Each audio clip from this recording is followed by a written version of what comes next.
Sales ரொம்ப கம்மியாகி போச்சு. Petrol ரேட்டெல்லாம் கொஞ்சம் கம்மி பண்ணால் நல்லாயிருக்கும். அதிகன்றதுனால மக்கள் நேற்று ஒருத்தர் அதிகமாகிடுச்சின்னு சண்டை போட்டு போனார். வந்து ஒரு நாளைக்கு 2 லிட்டர் பெட்ரோல் செலவாகுது. அப்படி இருக்கும்போது இது ரொம்ப இதுவாக தான் இருக்குது. எப்படி சொல்கிறதுன்னு தெரியல. ஒரு லிட்டரு வந்து 4 ரூபா ஏறுது. அப்போ 2 லிட்டருக்கு வந்து 8 ரூபா. 8 ரூபான்னும் போது ஒரு மாதத்துக்கு ரொம்ப கஷ்டமாக இருக்குது எங்களுக்கெல்லாம். எங்களுக்கு சம்பளமே வந்து ஒரு நாளைக்கு 400 ரூபா தான் சம்பளம். அப்போ நாங்கள் என்ன பண்ணுறது சொல்லுங்கள் பார்க்கலாம். டெய்லி 10 ரூபானாலும் மாதம் 300 ரூபா அடி வாங்குது. வருஷத்துக்கு எவ்வளோன்னு கணக்கு பார்த்துருங்க. 3 ரூபா டீசல் ரேட் ஏறிச்சிங்களா? இதில் என்ன பிரச்சனைனா, மக்கள்கிட்ட இப்போ நம்ம ஒரு லோக்கல் லோடு ஒரு 500 600 கேட்குறோம்.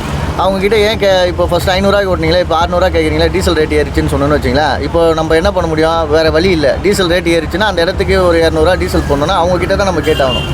அவங்களுக்கு கோரிக்கை நம்ம என்ன, இந்திக்காரனுங்களை திணிச்சிட்டாங்கன்னா அவங்களுக்கு தேவை இந்திக்காரனுங்க. அவங்களுக்கு தேவை, அதாவது தமிழ்நாட்டை பொறுத்த வரைக்கும் அவங்க வந்து இதுவரையும் ஜெயிச்சது கிடையாது, இதுவரையும் வந்ததும் கிடையாது. அவங்களுக்கு தேவை எங்கே கிடைக்குதோ அங்கே ஓட்டை வாங்கிக்கிறாங்க, அங்கே இது பண்ணிடுறாங்க. அவங்களுக்கு தான் செய்கிறாங்களே தவிர நம்ம மக்களுக்கு ஒன்றும் செய்கிற மாதிரி தெரியல. இது வரைக்கும் செய்கிறேன்றாங்க. இந்த சிலிண்டர் மானியம் தரேன்னாங்க, அதுவும் தரல. சும்மா கணத்தொடைப்புக்கு ஒரு 2 மாதம் 1 மாதம் செஞ்சாங்க, அதுக்கப்புறம் அதுவும் செய்யலை. இப்போ அந்த மானியமும் வர்றதில்லை. மக்கள் தான் ஏமாறுறாங்க. அவங்க வாக்குறுதிகளை கேட்டு மக்கள் தான் ஏமாறுறாங்களே தவிர வேறு யாருமே எதுவுமே பண்ணுறது கிடையாது. வரவங்க எல்லாருமே அவங்க சம்பாதிக்கிறது அவங்க இதுதான் பார்க்குறாங்க தவிர மக்களுக்குன்னு எதுவுமே இதுவரையும் யாருமே செஞ்சது கிடையாது. முன்னாடி இருந்தவங்களாச்சும் ஏதோ மதிய உணவு திட்டம், குழந்தைங்களுக்கு சாப்பாடு, பெண்களுக்கு அது இதுன்னு இருந்துச்சு. இப்போ எதுவுமே கிடையாது. இப்போ பெண்களுக்கு கூட பாதுகாப்புன்றதே கிடையாது. எல்லாம் பயந்து தான் வராங்க. வண்டியில் வரவங்களே பயந்து தான் வராங்க. அவங்களே பாதுகாப்பாக கண்ணாடியை பார்த்துட்டு தான் ஓட்டின்னு இருக்கோம். அப்படிதான் ஆகிப்போச்சு. இப்போ தெருவாரமாக வியாபாரம் பண்ணுற மாதிரி ஆகிப்போச்சு. வண்டியை போட்டு வியாபாரம் பண்ணுற கதையாக ஆயிடுச்சு. கூவி வியாபாரம் பண்ணுற மாதிரி. பார்க்கிங்கில் தானே அவங்க ஆண்ட்ரில் எல்லாருக்கிட்டையுமே இப்போ ஆண்ட்ராய்டு மொபைல் வந்துச்சு. அவங்க என்ன பண்ணுறாங்க, உடனே அந்த ஆப்பை ஓப்பன் பண்ணிக்கிறாங்க. இங்கேருந்து போனால் 400 ரூபா கொடுங்க, திருப்பி அவங்க ஒரு 1 ஹவர் 2 ஹவர் வெயிட் பண்ணி அங்கேருந்து ஒரு 400 ரூபாய்க்கு லோடு எடுத்துகிட்டு வந்துடுறாங்க. அவங்களுக்கு அது ஓகே. எப்படியோ ஒன்று போயிது. கார்பரேட்காரனுக்கு ஒரு 500 ரூபா லோடு கொடுத்தானா 100 ரூபா கமிஷனு, திருப்பி ஒரு 500 ரூபா லோடு கொடுத்தானா ஒரு 100 ரூபா கமிஷன் ஆகிடுது. அவனுக்கு உட்காந்த இடத்துல எப்படியோ சம்பாதிச்சுன்னு போயிடறான். இதெல்லாம் பிரச்சனை இல்லாமல் இன்னொரு பிரச்சனை, முக்கியமான பிரச்சனை, எந்த ஒரு லோடு எடுத்துகிட்டு போனாலும் குறைஞ்சது ஃபஸ்ட்டு நான் டிரைவர் ஆகும்போதெல்லாம் 50 ரூபா கேஸ் இருந்தது. நான் டிரைவர் ஒரு 15 வருஷமாக இருக்கிறேன். அப்போ 50 ரூபா கேஸ் இருந்தது.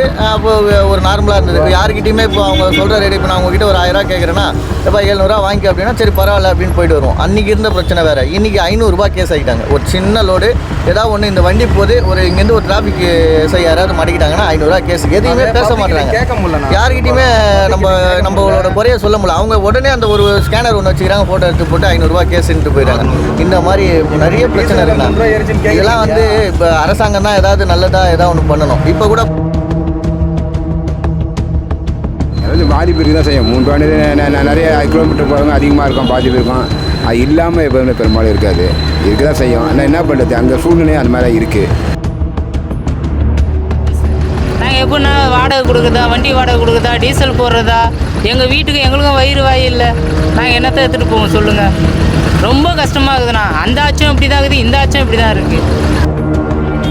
மூலம் வந்தது நான் இந்த வண்டி ஓட்டி. நாங்களும் குடும்ப குட்டியில் வாடகை கட்டணும், வீட்டு வாடகை கட்டணும், வீட்டில் சோறு கொடுக்கணும், பசங்களை படிக்க வைக்கணும். ஒன்றுமே கிடையாதுண்ணா எங்களுக்கு. ரொம்ப கஷ்டம். எப்படி பேர் தூத்துது பாருங்களேன்.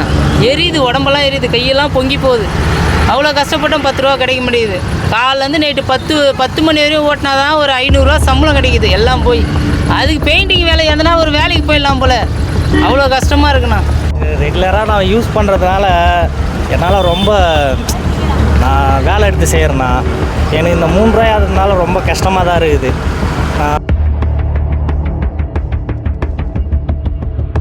இப்போ வந்து அண்ணன் சொன்ன மாதிரி பெரும்பாலும் லோடு பெரும்பாலும் டிமாண்ட்னா அதுக்கு மெயின் காரணமே பார்த்திங்கன்னா, இப்போ நம்ம ஸ்டாண்ட் ஆரம்பிக்கும் போது 13 வருஷத்துக்கு முன்னாடி ஆரம்பித்தோம். இந்த 13 வருஷத்துக்கு ஆரம்பிக்கும் போது அப்போல்லாம் மக்கள் எங்களை ஸ்டாண்டுக்கு தான் தேடி வருவாங்க. எதனா சவாரி இருக்குங்களா நம்மளை கூப்பிட்டு போவாங்க. இப்போ பெரும்பாலும் எல்லார் கையிலையும் மொபைல் வந்துச்சு. பெரும்பாலும் ஆன்லைனில் தான் புக் பண்ணுறாங்க.